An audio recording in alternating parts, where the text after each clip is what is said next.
एक और बड़ी खबर बता दें, वाराणसी में अमित शाह ने कहा कि इस बार पहले से ज्यादा बहुमत से जीत हासिल होगी। 400 पार का लक्ष्य पूरा करना है और विकास का संदेश हर घर तक पहुंचाना है। कल काशी में गृह मंत्री शाह ने प्रधानमंत्री मोदी के चुनाव कार्यालय का उद्घाटन भी किया। मोदी जी ने देश में 400 पार का लक्ष्य दिया है।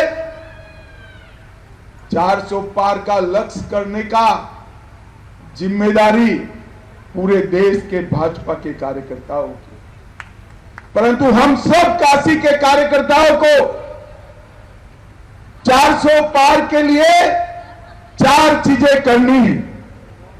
एक तो हमने बाकी सारी चिंता करे बगैर अर्जुन को जैसे चिड़िया की आंखें दिखती थी उस तरह हमारे बूथ को पकड़कर हर बूथ में 300 वोट की वृद्धि करने का काम हम सब ने करना है। हर लाभार्थी का संपर्क करना है। तीसरा काम, मोदी जी ने राम मंदिर का निर्माण, काशी विश्वनाथ कॉरिडोर, धारा 370 हटाना, देश को समृद्ध करना और 25 करोड़ गरीबों को गरीबी की रेखा के बाहर निकालने का जो काम किया है और काशी नगरी का संपूर्णपणे विकास करने का जो काम नरेंद्र भाई ने किया है उसको घर घर तक पहुंचाना है। मोदी जी ने समग्र देश को भ्रष्टाचार से मुक्त किया है, जातिवाद से मुक्त किया है, परिवारवाद से मुक्त किया है, तुष्टीकरण से मुक्त किया है, लघुता ग्रंथिहीन भावना से मुक्त किया है, आतंकवाद से मुक्त करने का काम भी नरेंद्र मोदी जी ने किया है, नक्सलवाद से मुक्त करने का काम भी नरेंद्र मोदी जी ने किया है। और पीएम मोदी ने फिर से मुस्लिम आरक्षण का मुद्दा उठाया है। पीएम ने कहा है कि कांग्रेस खास वोट बैंक को खुश करने के लिए ओबीसी आरक्षण खत्म करना चाहती है।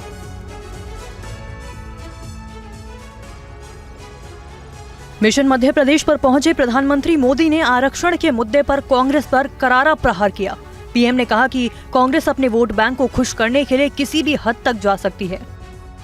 कांग्रेस के मुख्यमंत्री ने अभी हाल ही में नाम लेकर कहा है कि वो मुसलमानों को आरक्षण दिलवा कर रहेंगे। साथियों, कांग्रेस अपने वोट बैंक को खुश करने के लिए किसी भी हद तक जा सकती है।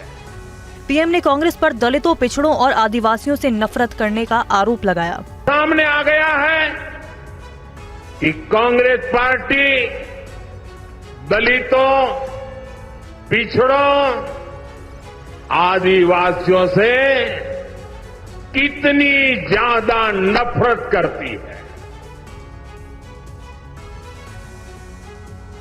और बड़ी खबर, रक्षा मंत्री राजनाथ सिंह ने विशाखापट्टनम में प्रबुद्धों के सम्मेलन में कांग्रेस के मैनिफेस्टो पर सवाल उठाए और सरकारी नौकरियों में धार्मिक अल्पसंख्यकों को आरक्षण देने के मुद्दे पर उन्होंने क्या कहा, इस रिपोर्ट में देखिए। आरक्षण पर छिड़ी लड़ाई अब आर्म्ड फोर्सेस तक जा पहुंची है। मुस्लिम आरक्षण के बाद अब रक्षा मंत्री राजनाथ सिंह ने कांग्रेस पर बड़ा आरोप लगाया। उन्होंने कहा कि कांग्रेस मैनिफेस्टो में सरकारी नौकरियों में धार्मिक अल्पसंख्यकों के लिए आरक्षण का संकेत है। इस बार के मैनिफेस्टो में फिर कांग्रेस ने सरकारी नौकरियों में रिलीजियस माइनॉरिटीज के लिए रिजर्वेशन का संकेत दिया है। इस बार के उसमें जो ये लागू किया तो उसमें आर्म्ड फोर्सेस को भी उसके दायरे में यह ले सकता है। यह देश की यूनिटी और इंटीग्रिटी को प्रभावित करने वाला यह थॉट है। इससे मैं समझता हूं समस्त देशवासियों को सजग रहने की जरूरत है। क्या इस देश के लिए इस प्रकार की सिक्योरिटी सिचुएशन एक भयावह स्थिति पैदा नहीं करेगी? इस पर भी हमको विचार करने की जरूरत है। इधर कलबुर्गी की रैली में कांग्रेस अध्यक्ष मल्लिकार्जुन खड़गे ने वोटर से भावनात्मक अपील की। खड़गे के दामाद राधा कृष्ण डोडामणि के लिए वोट मांगने पहुंचे थे। ये रिपोर्ट देखिए। ಈ ವೋಟ್ ಯಾವುದೇ ರೀತಿಯಿಂದ ತಪ್ಪಬಾರದು. ತಪ್ಪಿದ್ರೆ ನಾನು ತಿಳ್ಕೊಳ್ತೀನಿ ನನಗಿಲ್ಲಿ ಸ್ಥಾನ ಇಲ್ಲ ಅಥವಾ ನಿಮ್ಮ ಹೃದಯದಲ್ಲಿ ಅಥವಾ ನಿಮ್ಮ ಹೃದಯ ಗೆಲ್ಲಕ್ಕೆ ನನಗೆ ಸಾಧ್ಯ ಆಗಲಿಲ್ಲ ಅಂತಕ್ಕಂಥದ್ದು ನನಗೆ ಅನಿಸ್ತದೆ. ಕೊನೆಗೆ ಒಂದು अपील ಮಾಡ್ತೀನಿ. 81 वर्षीय मल्लिकार्जुन ने अफजलपुर में एक चुनावी रैली में वोटर के दिल पर दस्तक दी। दरअसल कांग्रेस ने खड़गे के दामाद राधाकृष्ण डोडामणि को बीजेपी के मौजूदा सांसद उमेश यादव के खिलाफ कुलबर्गी से मैदान में उतारा है। डोडामणि के लिए वो वोट मांगने पहुंचे थे। रिटायरमेंट को लेकर भी उन्होंने रैली में अपनी बात रखी। ಈ ದೇಶದ ಸಂವಿಧಾನ ಮತ್ತು ಈ ದೇಶದ ಪ್ರಜಾಪ್ರಭುತ್ವ ಉಳಿಸೋಗೋಸ್ಕರನೇ ನನ್ನ ಕೊನೆ ಉಸಿರಿರೋವರೆಗೆ ಮಾಡ್ತೀನಿ.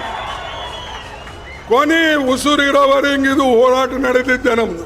ರಿಟೈರ್ ಆಗೋದಿಲ್ಲ. ರಿಟೈರ್ ನೀವು ಪೊಸಿಷನ್ಲಿಂದಾಗಿ, ರಿಟೈರ್ ಎಲೆಕ್ಷನ್ಲಿಂದಾಗಿ. ಆದರೆ ನೀವು ತತ್ವದಗೋಸ್ಕರ ಏನು ಹೋರಾಟ ಇರ್ತೀರಿ, ನಿಮ್ಮ ತತ್ವಗಳನ್ನು